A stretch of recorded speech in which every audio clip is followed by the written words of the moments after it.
Moment. The question is, how have public opinions changed? CNN chief data analyst Harry Etten is here. 2 years, we are on the precipice of this big moment. Yes. So where does public opinion stand? Yeah, this war caused a historic shift in public opinion on how Americans view the Middle East conflict. What are we talking about here? Who voters sympathize more with, the Israelis or the Palestinians? Back in October of 2023, it was the Israelis by 48 points. Look at this shift. Now we're talking about the Palestinians by a point. I looked back at every single poll that I could possibly find since this question was first asked in the 1980s. This is the first time ever in which the Palestinians had any sort of lead on this particular question. It is very clear that this war caused a historic shift away from the Israeli position in the Middle East conflict and towards the Palestinians when it comes to who Americans and voters sympathize with. This, of course, was led by Democrats, because what are we talking about? We went from Democrats favoring the Israelis by 26 points to the Palestinians by 46 points. That is a shift, John, quick math in my head, of over 70 percentage points. But overall, the first time ever in which more Americans sympathize with the Palestinians over the Israelis. Truly a historic shift. It's a big shift overall, a big shift within the Democratic Party.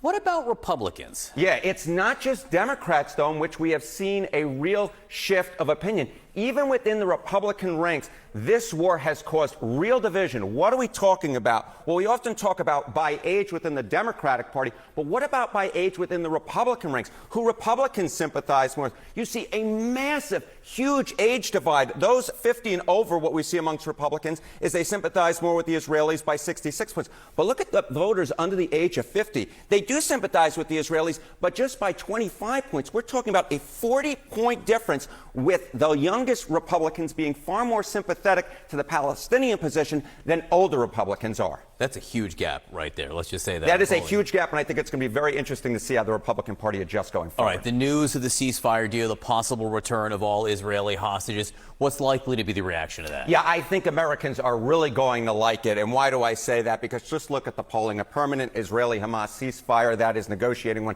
Highly important, that is extremely or very important, 51% of Americans. And then you see somewhat important, 31%. Over 80% of Americans said the idea of negotiating a ceasefire, a permanent one, was at least somewhat important. So the bottom line is I think a lot of Americans are really going to like this. They want this over. Harry, and really interesting numbers this morning. Thank you very much. Thank you, John.